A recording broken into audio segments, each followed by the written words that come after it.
I already know it's homicide because it's a accelerant on the house. They're dead. There's rumors flying around that they're gunshot wounds, but that has not been confirmed to me yet. I go into my funeral home to start making arrangements, and she says, well, we have the death certificate. And I said, what does it say? And she said, you don't know? And I said, well, I know it's homicide. And this lady turned white. She said, you don't know the cause of death. No, ma'am. So this lady at the funeral home is the one that had to tell me of gunshot wounds instead of the investigators. So I was furious. That's the first call that I made was to that homicide detective. I'm like, you were supposed, why am I the last one to know this? This poor funeral director had to tell me how my daughter died. Like, it's bad enough how gruesome this is anyhow. I should have not have walked into that. I should have had that information. Welcome to Up Close and Personal with Elijah 301. And tonight we have Miss Shannon Albertson, the mother of Brianna Weishaar, a victim in a triple murder that happened back in November 18th of 2025 in Clear Spring, Maryland. Now, Darnell Hawkins murdered all 3 victims. Then he set the house on fire with the bodies in it to cover up the evidence. Tonight, Miss Shannon is here to spread awareness towards Brianna's story, keep Brianna's name alive, and also introduce us to Brie's Law. I need you guys to like, comment, and subscribe. Also share this video to everybody so we can continue to bring awareness towards Brie.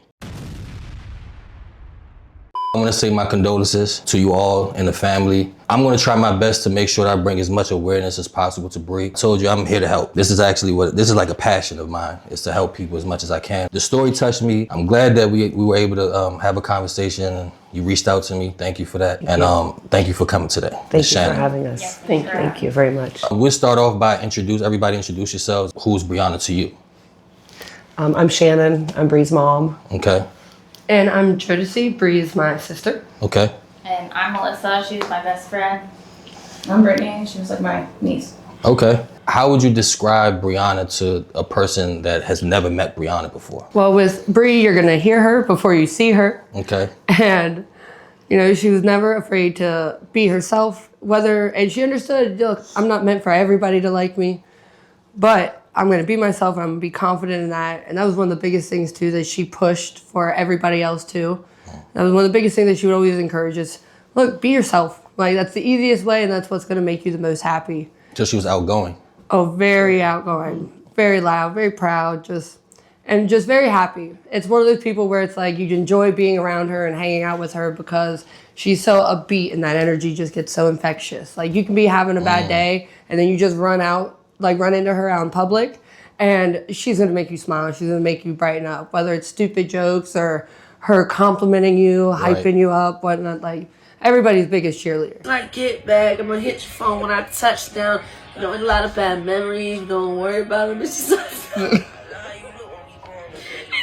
throw that nightgown. Come in, I'll give you the world. Find your way. Find your way back to me. Find your way back to me. Your dress is pretty, or look how pretty your hair is, or don't cry, and always make things better for everybody. And she was probably one of the most broken souls. Her daddy died in 2022. My father died. Her grandmother died shortly after, and it really destroyed her. And she was devastated over those things happening. But she still continued to love everybody and show love to everybody, no matter how bad she felt. Like, she wanted to make sure no one else felt pain like she felt. Still had a big heart. Yes. Huge heart.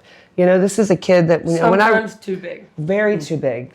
Too big. She gave too many chances to the wrong people, and not that is a bad thing. That's the way she would have done it again. I guarantee you she would have done it again, just because she always was down for the broken souls or the people that needed people the most, because we are people that need people the most too, even through all of our life. So that's a big thing to me about who she was too.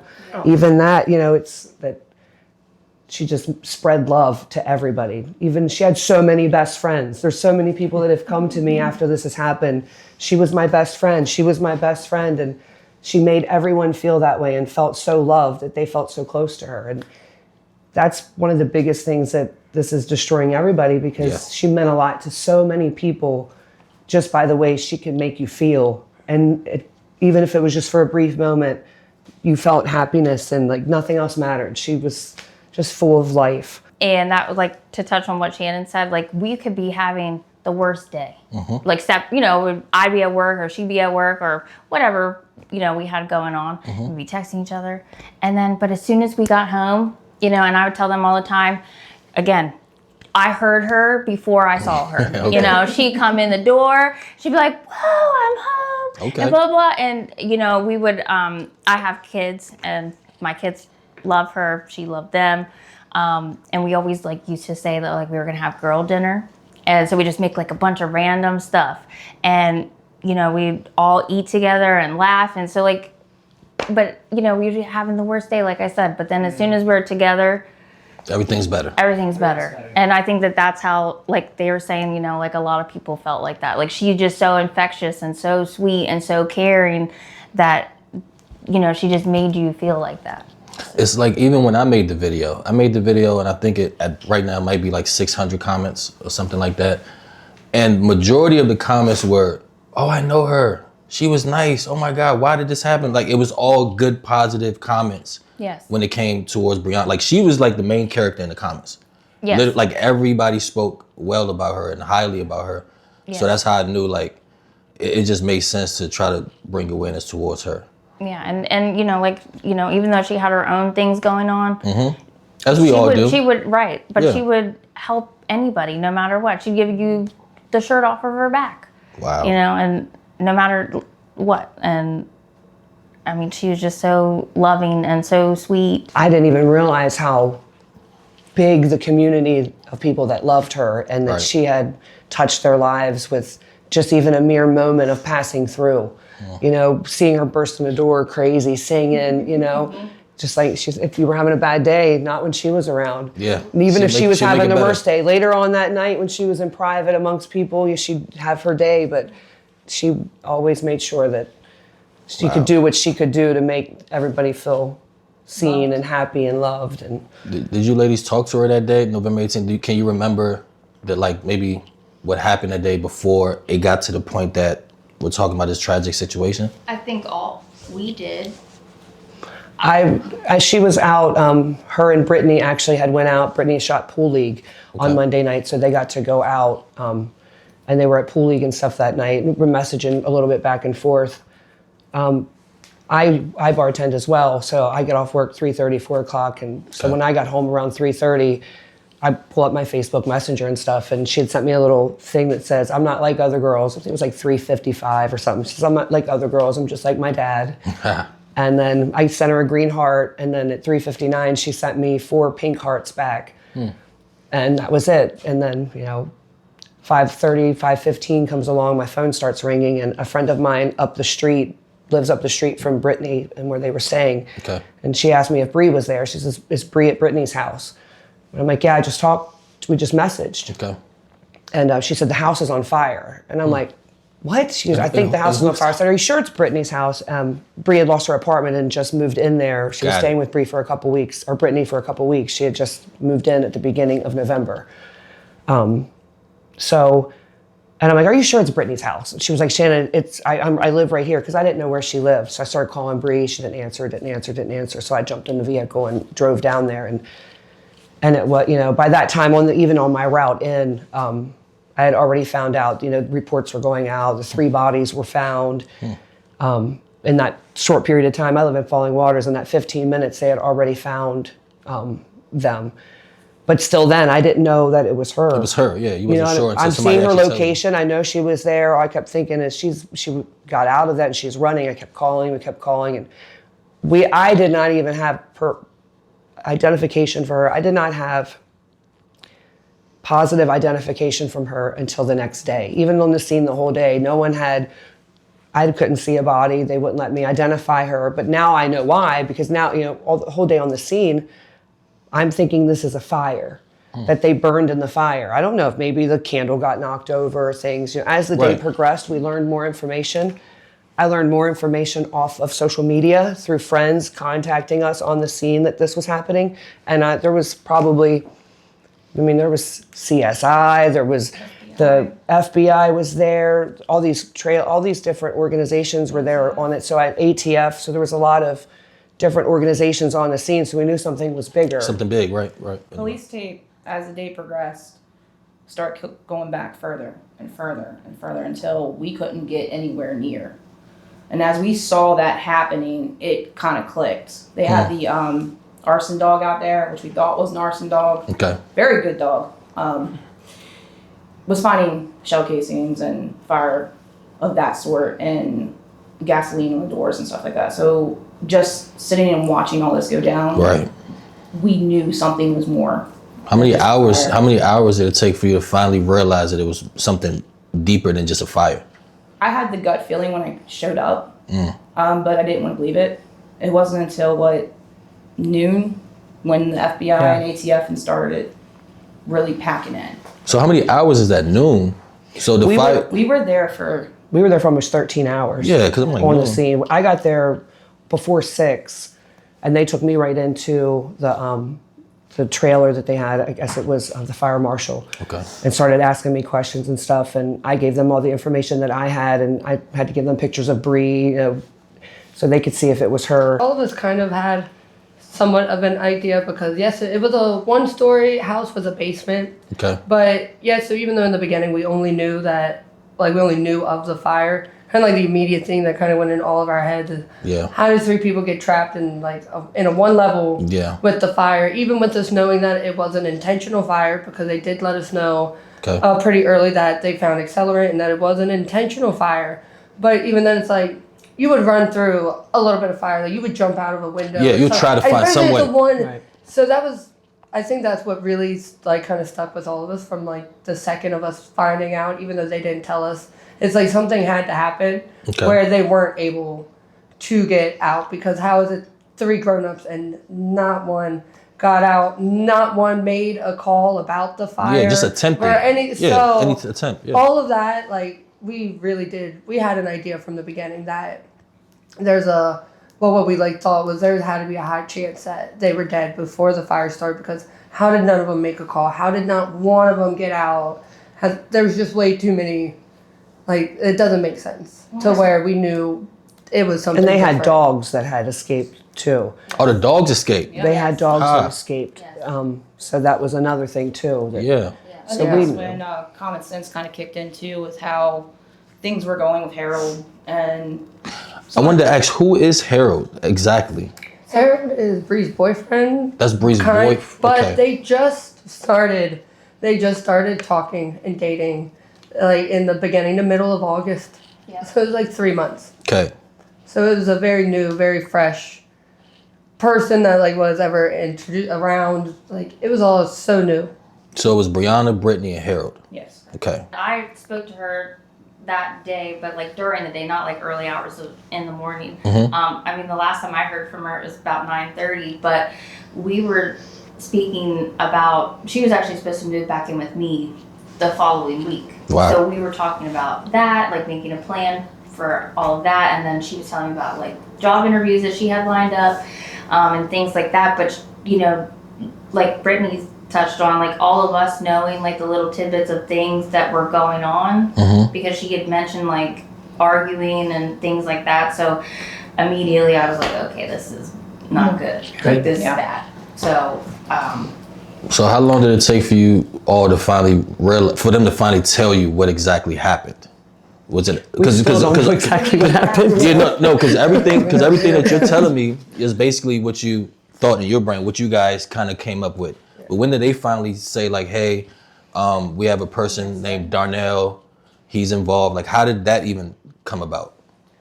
I feel a lot of those conversations didn't even start happening No. until I flew up here, because I've been living in Georgia. Okay. But when I found out about this, I found out about it on Tuesday, and then Saturday I flew to come up here, and I stayed for 2 weeks for through the service and everything. But I don't think we even had conversations with the detective about hey, these are these people that we have an arrest warrant for them now or anything. Yeah. None of that happened until I was already up here, so at least a week and a half. Wow. But even whenever they told us that, hey, we have people of interest or we arrested someone, even the detective wouldn't confirm to us the names of those people. Right. But obviously we're doing our own talking and investigating, trying to piece things together. So the investigator didn't tell us forward the names, but when we brought up, hey, we are hearing this person and this person, then that's when he would confirm, yes, these are 2 people that we do have in custody, and one is a warrant for that. But even then, he wouldn't give us the name that we had. We had to say what we know, and he would confirm or deny. Oh, you said you had to say it? Like, that's what she's saying. Like, we have, like, you had to say, is it this person? Like, but how did you, that's what I'm saying. How did you know it was that person? from talking amongst ourselves. But people that were hanging around people, them, or people that were involved, We were with talking their to friend everybody. groups or stuff. Got it. Yeah, People people were were everybody who would know something. Yes, Right. it's from us asking other people,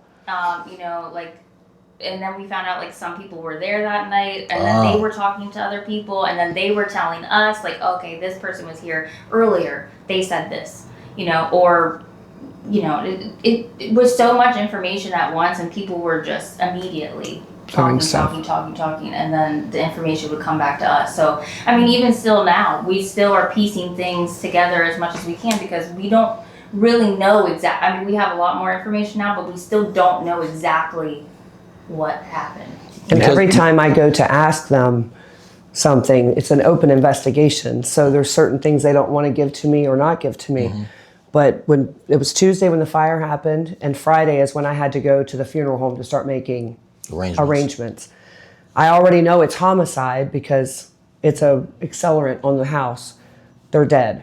I still don't, there's rumors flying around that they're gunshot wounds, but that has not been confirmed to me yet. I go into my funeral home to start making arrangements, and she says, well, we have the death certificate. And I said, what does it say? And she said, you don't know? And I said, well, I know it's homicide. And this lady turned white. She said, you don't know the cause of death.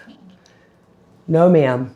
So this lady at the funeral home is the one that had to tell me of gunshot wounds instead of the investigators. So I was furious. That's the first call that I made was to that homicide detective. I'm like, you were supposed, why am I the last one to know this?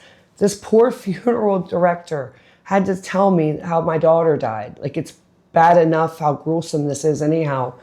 I should have not have walked into that. I should have had that information. And we didn't learn about, I know in some of the news articles that came out, we've learned about the different things with, some ring camera footage. We learned about that. So we learned the detail of that there was ring camera footage of, like, my sister getting drugged back into the house by her hair. We didn't learn that from detectives. We didn't learn that from the state's attorney. We learned it from Fox News. You can see the remains of this house here behind me on National Pike in Clear Spring, Maryland. 3 people whose bodies were found in the morning hours of November 18th after that fire that happened here were killed by gunshot wounds. 47-year-old Darnell Hawkins, who now faces multiple murder charges in this case. The bodies of 2 victims, Brittany Nicole Ray and Harold Tyrese Nathaniel Flishman, were located in the basement with apparent gunshot wounds. They also located Brianna Mae Weishaar on the ground level, also suffering from a gunshot wound. Police say that they reviewed Ring doorbell footage that shows a black male identified as Darnell Hawkins pushing Weishaar onto the porch in the early morning hours before the fire and dragging her into the house by her hair. And then everybody else messaging us too, because obviously everything that's getting posted, for us being like her family and stuff, it does get really overwhelming. So we have moments where we're trying to, like, breathe away from the phone.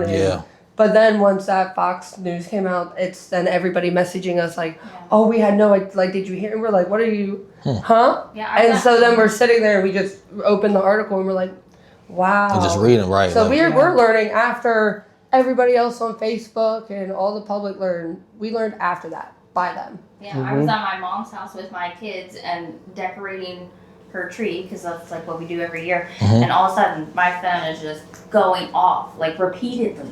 Boom, boom, boom, boom, boom, boom, boom.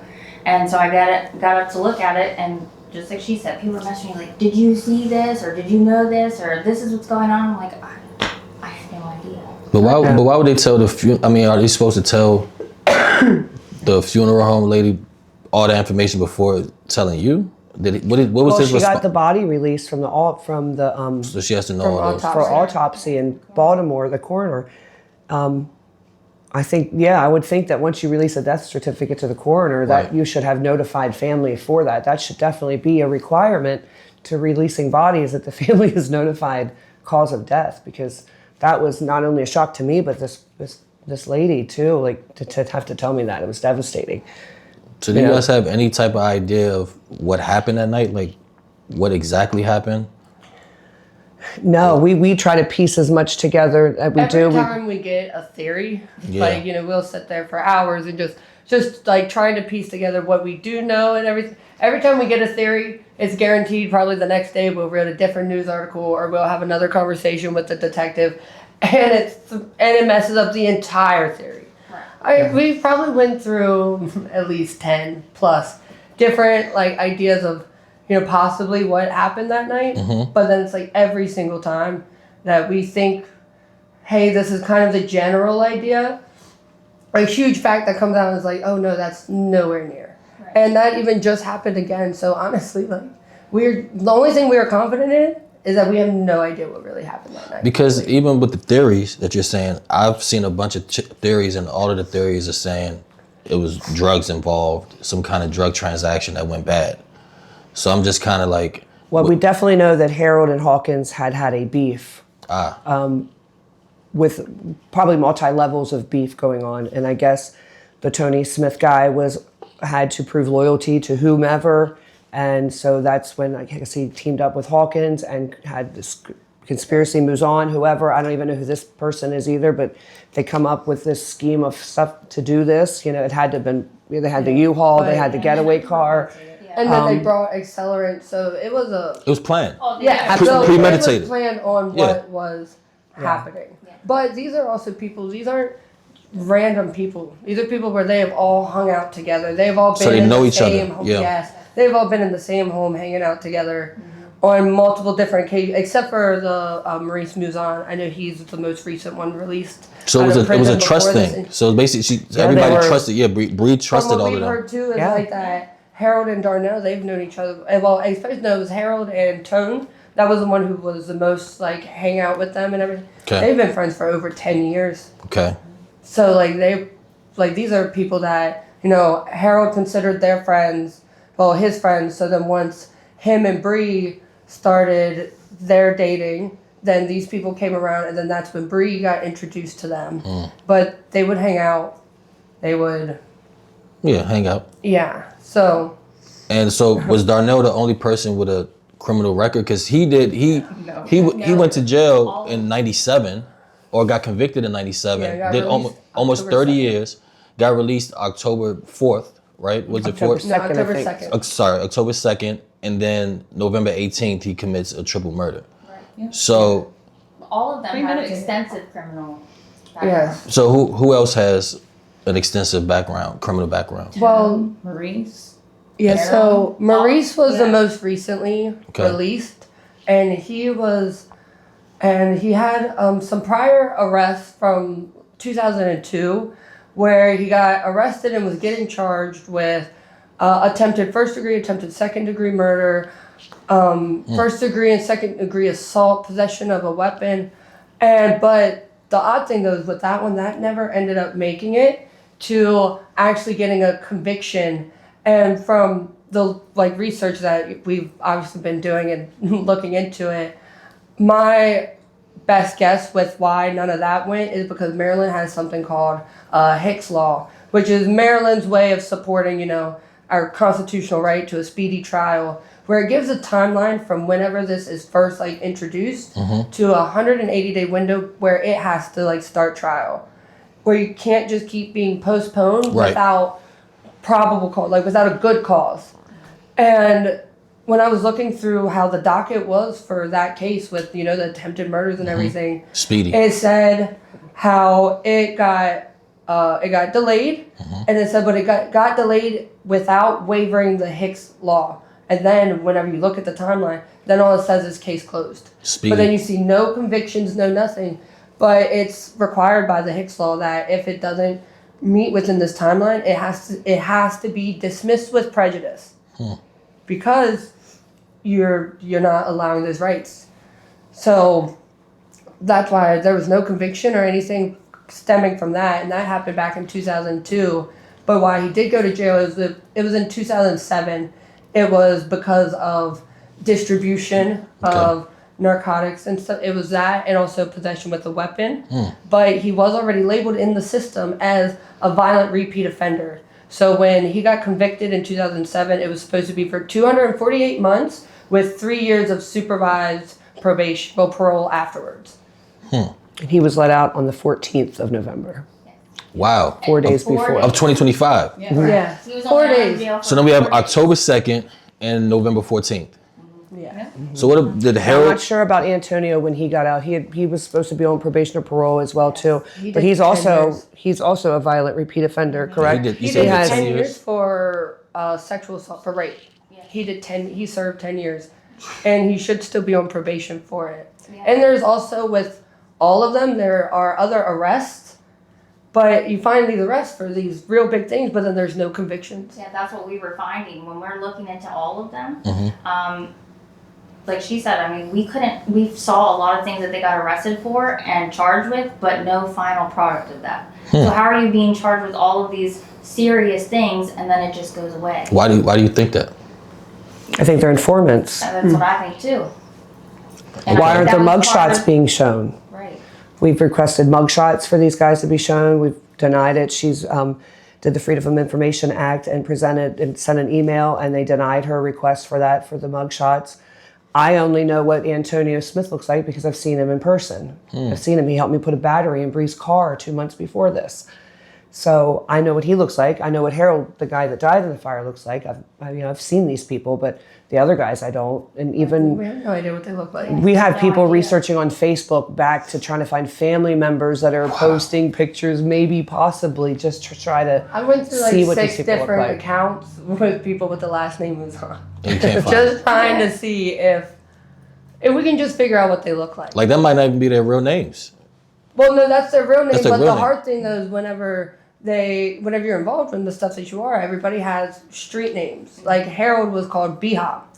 So normally whenever you get integrated in that stuff, you don't tell people your real name. So you're not gonna have your Facebook and Right. stuff set as your government name. Right. Because you don't go by your government name, and it's a sense of protection that they have for themselves because of what they're involved in. But you said you put his real name in Facebook and you still couldn't find anything. No, but we were even trying to go to like families and stuff. No. That's what I'm saying. Yeah, So that's why I asked the question if is that even their real name, actual real name? If Well, if it you is guys what think they're being charged informants. by. So this That's is what- okay, what so is it being is. listed as they're So it charged is. by. Okay. Yes. What about Harold? Did he have a criminal record? B-Hop? Yes. Yes, he did. And like they weren't together that long. So when she's telling us about him, like, hey, I met this guy, blah, blah, blah, she told me that he was on probation because of a drug charge and A gun gun charge. charge. So, it turned, that's all we knew. But then whenever this happened, we found out he was involved in like a 2-year investigation for sex trafficking. Oh, Lord. One of the from biggest Harrison sex to trafficking Baltimore. rings around. Yes. One of the biggest ones. Biggest in one this area. And that's what Yeah. I'm saying. We can't find. He never got charged for any of that. He got charged with the drugs and the gun and spent 2 months in. Wow. But Yeah. this case went and he was even like identified fully in a lot of articles and everything, and also identified by victims like within the ring, identified as, yes, he was there, yes, he made me do this. They labeled him as the enforcer, the aggressor. So there was a female who was the head, who was the organization of it, and then they labeled him as the enforcer. The enforcer, yeah. Yes, like he's, the strong arm, he's that. And then they had another person listed under it and labeled him as, the logistics and like the planning portion of it. But only the top female, she was the only one who ended up getting charges for it.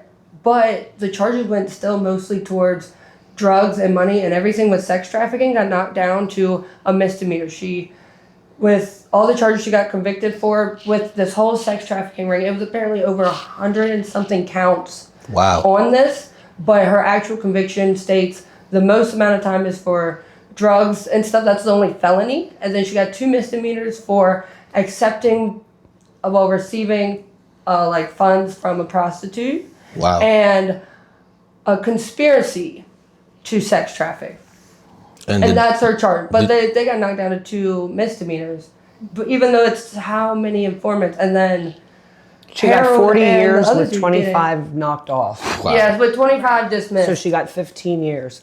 But even though Harold being involved in that, being the enforcer or whatnot, you're letting this man back out on the streets, Right. being that type of person, and how he can coerce and talk to people. I mean, he had this little dog. He presents himself some way. Right, right. And the sex trafficking ring, being the enforcer, this is how you lure girls in. You go, find girls that are going through some things, party with them, and you think all that stuff was free. No, you owe me $1,000. It's called fabricated debt. And then, now you don't have $1,000. We're going to do this, this, and this, or I'm going to do this, this, and this. I'll kill your family and make you watch, or threatening them like that. Wow. Things like that to make these females coerce and do things that they want them to do. Now, I'm not saying that's what happened with Brie and Brittany, Right. but this is the kind of person that Harold is. He was, yeah. But to have someone being let out on the streets, being that type of person, there is no rehabilitation for evil people like that. There's just not. That's not. And even prior to that, he got charged with kidnapping, aggravated assault, and everything because him and other people went into this woman's home with her mother there, hit her mom and took her out the house, Kidnapped her. and kidnapped her, Wow. and all of that. And then the next day the police refound the girl, and obviously with how things like that go, she didn't want to talk, she didn't want to Press charges. So then all of it got knocked away and gone, and I think it was just like a little slap on the wrist for It was Trespassing. trespassing. yeah, for trespassing. So all of these guys are just getting slapped on the wrist. Right. Yeah. And that's why they continue to do these things. Right. Because You're getting away with it. You Yeah. know? Like I've done X, Y, and Z and barely anything happened to me, so I'm gonna do this now. And like they think that they're invincible and that they can do whatever they want. Do you think that Brie knew? No. Absolutely Not to the level agree. she saw, like especially with what she expressed to us. She didn't know anything about these previous sex trafficking or No. anything. Though she did know though because she was on he was on probation, so she would went with him, and stuff for that. So she knew that, but it was for drugs and a possession of a weapon. Right. Because originally when she asked me to move back in with me, it was before she moved in with Brittany. But originally she asked if he could move in too.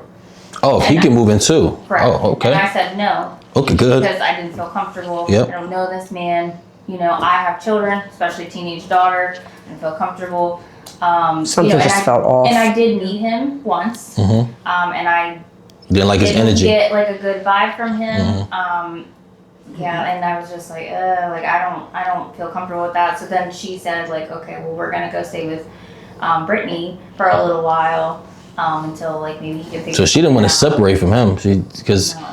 I would have just said, okay, I'll just stay with you. And then how old was Harold? Let me say that. How old was he? 45. So he couldn't find another place to live? Well, he apparently he just just got got out out of jail, and where she had an apartment on East Antietam Street that she was staying in, and he just showed up around there, and he had this little dog, and Yeah, he had a puppy. he should Yeah. let the dog stay a couple nights, and then eventually he was spending Oh, the one night. of those. So Yeah. he was trying to get his life better. She had this whole thing, he wanted That's who she was, though. to She get was so better, good. and she really was. Yeah, like when we say she wanted would to give help. you the shirt like off of her back and everything, like Literally. especially because she likes this man and everything. So she's 100% that person that would do any and everything for him.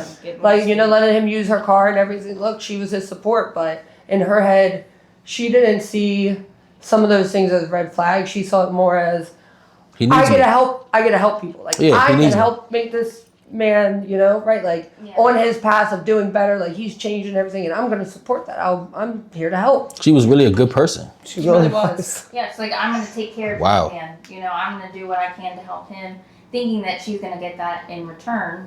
Not that she's doing it because that she Yeah, of wants course. that, but I'm just saying like, and that's how you get involved in these situations. So. Who is Kiera White then? The getaway driver. We don't know. Well, what we did learn though, all we know is that there is another person that they have an arrest warrant for that they cannot locate because that person went into hiding and it was said that Kiera White was his girlfriend. But he was the one that rented the U-Haul truck. The guy that's in hiding. That went to, the U-Haul truck that went far. He rented that, and then she was the driver for that. So that was more people that they knew from their personal lives, like Darnell who they're and involved. Musan. Yes. Yeah. So they were brought in like by them to assist with this. Wow. Yeah. So they didn't have any relationship Real or anything relationship- with Brie yeah. and It's very deep. Yes, it's just so many different parts of this story. I'm just trying to understand which way we're all trying to understand. Yeah, it's crazy. Still trying to understand. As far as trying to understand, you just went to court on Tuesday, No, that was- guy It got canceled. so you didn't even get to go there. They've already So we went still to don't know trial. what they look like. Yeah, we have- Wow. yeah. Because now they canceled that and it's just going straight to jury trial. And I wasn't notified of that either. Yeah. No, we're thinking She that we're found about to that go online. to court next morning, and it was like maybe at 9 p.m. about at night that Brittany was just like looking up, I guess maybe to check the time or what, just doing browsing and noticed that it said it was canceled. Wow. But we weren't notified. Yeah. But Yeah. after We had no idea. finding out like why, it's the case is set to go for trial for April 27th. Now we know it's probably going to get canceled, postponed, and stuff because it's what they do. But because they went in front of the grand jury and presented the evidence, they didn't have to do those preliminary Yeah. hearings in Yeah. circuit court. It just automatically is going to trial. So, and then we'll see what happens from there. As far as Darnell being on parole, he was on probation, parole. So he's supposed to be monitored. Why do you think he wasn't as monitored as much as he was Right. supposed Oh, to? he was in a halfway house, and even the detective later on ended up confirming with us because, like I said, we've been trying to talk to everybody. So we did hear that he was, not following the rules to these at the halfway house, that he was, breaking the rules, didn't take it serious. And even the detective, just super recently did confirm, when we brought it up to him, did confirm that, yes, he was breaking the rules at the halfway house. But for some reason, even though he's not following the rules of his parole, They didn't violate him. No, they didn't violate. They didn't They arrest didn't him. do anything. I think the biggest question that I personally have, and I know we all kind of do have this question, is how is our judiciary system allowing this to happen? Yeah. How is our courts set up like this? Why is parole allowing all this? And I think that's the biggest question that I personally want to answer, and I know everyone here wants answers Yeah, for we all that. do. Yeah. Like, how can they keep doing repetitive things and not get locked up and stay locked up? Well, that's why I thought they were probably suppressing all the evidence and stuff because they know they messed up. We definitely feel like that's there's part how of I that. felt. Could be part of it. I'm like, maybe they know that they messed up and a lot of these guys were supposed to be monitored and make sure that they wasn't released or know where they are at all times. And because they didn't do that is why this happened. So that's probably why they're trying to not put it in the public eye. That's So a Right. good- that was just my theory. That's what I thought about it. And we've definitely thought like that too. But like I said, look, with this and how much obviously we think about it and Yeah. stuff, we've thought 100 things. I We've believe thought it. everything that could be possible. But the hard part though is but we don't know what actually what's the actual reason. Right. We just know what we think. We know what we're our hypotheticals that we do. We know that, but the facts of what we do actually know. It's just all So just bare theories. minimum. Yeah. It's taking what we do know and then trying to piece it together. And then as soon as we piece it together, there's another road that Yeah. takes us somewhere else. We're It's, like, okay, well, there's so many layers to Yes, this. yes. It's a lot of layers and it's a lot of evil. It's a lot of misconduct. Things that people aren't, they're just letting people go through the cracks. And we have people in prison doing serious time for selling marijuana. Yeah. More time than these men are getting for killing, Yeah. violently killing people, and it's just something needs to change. Yeah, 'cause- I know people that have gone to jail for DUI, and when they get out, they're more strict Yeah, than house what arrest, this is. Yeah, Yeah. they have to have a ankle monitors, right. like why is a murderer not have higher standards than even that, or at least the same? You know, it just doesn't make sense. What's Brie law and what is your goal for Brie law? Bree's law is Brie's law. Yeah, it's 3 pillars, and it's for education. Well, actually, first one is eligibility. It's gonna structure the Second Look Act. Maryland has the Second Look Act where if they commit a crime from the age of 19 to 24 and they serve 20 years, they can get out and have a second look. And I mean, and that's basically all the standards around it. Okay. We don't feel like that's enough. You should be able to come out and just be free will. So Brie's law is going to really tighten up and structure that. The first one is education or eligibility. So if you're a repeat violent offender, no go. You can't come back out of that. Murder, can't use the Second Look Act. These should not even be a question for it. Well, we did talk about, because we do know that there are some where we understand where the Second Look Act can be a positive thing, because you do also have circumstances where, you know, a father might kill their daughter's rapist. And so that's why whenever we said like the violent repeat offenders, so whenever it comes to people who have committed homicide and murder, that's linked up with being a violent repeat offender. But even if you have other violent charges like assault and everything like that, because we do understand there are some circumstances where that person is not really a bad person. It could be someone killing their abuser if it was a domestic violence thing. Right. So, but whenever it comes to violent repeat offenders, that's whenever it shows that that's a pattern, that's a trait, that's more of a choice rather than circumstantial, like situational. So with eligibility, we really want to focus on it being violent repeat offenders, because the only thing that they have listed with eligibility is you cannot murder a first responder or a cop. If you murdered a first responder or a cop, then you're not eligible. Wow. But we feel like with violent repeat offenders, it should just not be available at all. It's a no-go, And gang affiliated as well. Yeah. Right. Like if you're gang affiliated, and just because you go to prison doesn't mean that the gang affiliation stops. Oh, no. Now it takes on never a whole new stops. level. This is a lot of the gangs inside our prisons are probably even more corruptive than out here. Like they have more time to conspire, to make plans and do the stuff in there. So if you're gang affiliated, I don't think that should be eligible either, because there's certain people that should not be eligible, and that's you know. And then with the educational part of it, while they're in there, they have to merit. They have to earn their second look. Right. So think about some job training while they're in there, higher education. They have to do psychiatric evaluations more than just for parole. Like we're talking about the extent of their stay. Therapy and actually participating, showing the coping skills and behavior management and things of that sort. And I know everyone can fake through that. Yeah, I was going to say, a lot of people do that. If you're still getting someone talking to you, something's going to get absorbed. You know what I mean? So at least try. And then when it comes to the third, that's observation. It goes back to the DUI charges. If a DUI charge can get an ankle monitor, mandated classes, you have to have a curfew. They have all trackers that on stuff. their car where you have to breathe. We have to make sure you're not drunk before So you if drive. you just Right. spent 20 Yeah, years in right. prison, the culture's changed in 20 years. You know, you spent more years in prison than you did free. We need to make sure you're doing what you need to do. Right.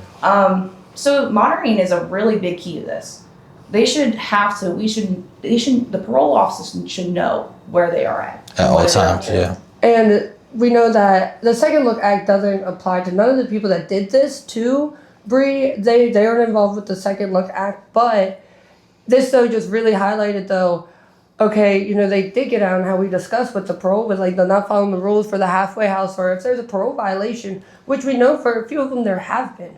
And then the cops have gotten involved during, you know, a dispute and whatnot. They are violent, they should be taken in. That is a parole violation. Yeah, it's definitely a violation, yeah. So that's why, like, with the third one, observation being the biggest one, because if you're going to enforce the Second Look Act, that's going to allow more people to get out sooner than they were originally sentenced and everything. But these other people who aren't qualified, they're already not being watched and observed. Like, they're not being, you know, how can you go from, look, I murdered somebody and then I've been in jail for my entire adult life. Yeah, and just throw me out there. And it's a violent thing too, you know, and as we all know, like, whenever it comes to prisons and stuff, it's still like it's a lot of cliques, it's a lot of gangs, it's still very hostile, you know, it's still a lot like all those, you know, hostile environments.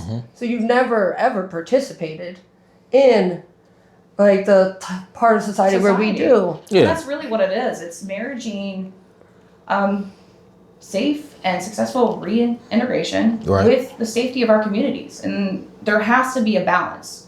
I mean, we're just presenting this We do have a meeting with the senator. I was going to ask that. I was going to say, what are the steps you're taking to pass this law? We have it on the 15th. The 15th. The 15th. At We have 4 a meeting. o'clock. 15th of January. Yep. Yes. At 4 o'clock, we're going down to Annapolis and we're going to talk to Senator McKay Okay. and his people about it. Kind of stick for that.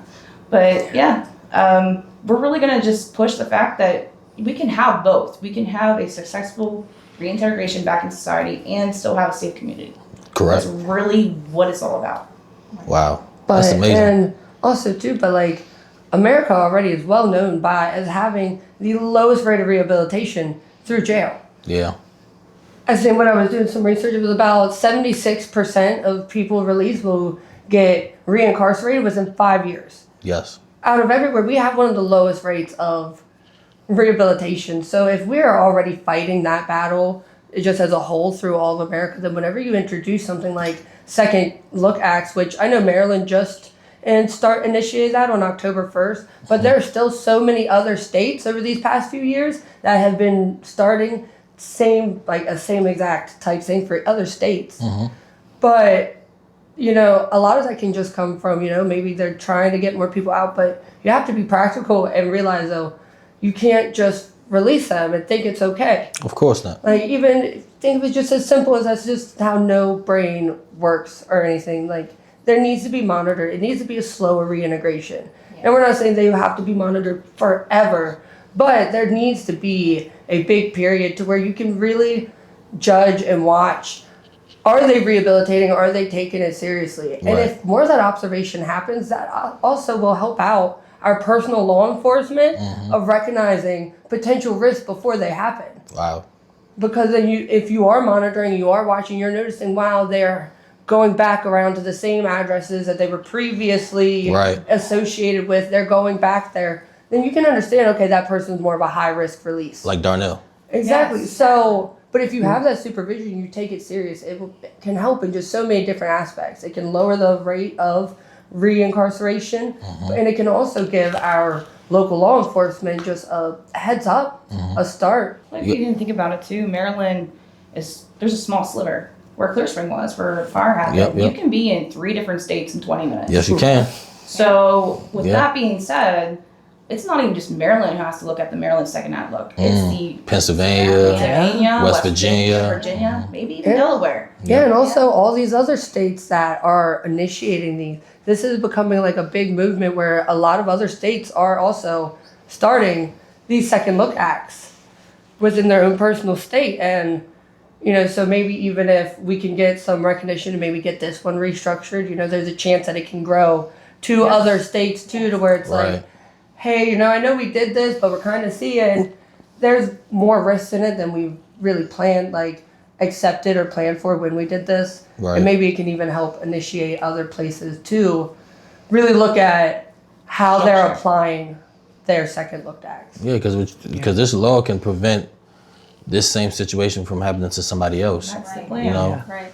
So and that's what we want. Yeah, I hope they pass it. Like if Darnell got paroled out of Baltimore, that's about an hour and a half drive away. Yeah. So how are you in a halfway house on parole? But we know multiple times you've been hanging out an hour and a half away. Right. In early hours in the morning. Yeah, like in the middle of the night. Because I'm sure he has a curfew. Correct. That's what I'm saying. Right. When you're in a halfway house, you have a curfew. Time, and eventually, not even right away. And every place is different. But normally, you have a certain time that you have to be back. Obviously, you have a curfew. It's not like late. It's probably like 9. Yeah, 8, 9 o'clock 8, probably. 9 o'clock. Yeah. And then eventually, you can go get a job. Yeah. So then you're allowed to be gone longer, which is understandable. Do you think that's what it is? Like he said he had a job?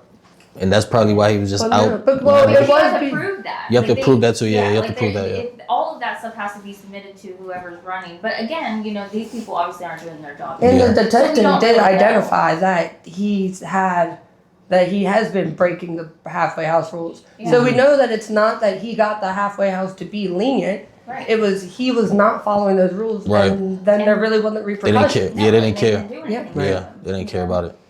So the question is, why didn't the judiciary system care? Right. That's a great question. I wish I had the answer. I think that we all wish we had the answer. Yeah. I wish it was a question we didn't have to ask. Yeah, right. If I'm being honest. Right. It's more of a question that we wish we didn't have to ask. But Well, you ladies, it look like you're taking it better than how I would have took this whole situation. You're strong. You're pushing. You're trying to, push Brie's law, and just trying to make a change. And I really commend you, ladies, for that. Thank you. Well, her life was taken away way too short, Yeah. way too soon. So going forward with all this allows her to continue on living. Yeah. And to hopefully save other families and communities from feeling this kind of pain. Because as strong as we look today, I know.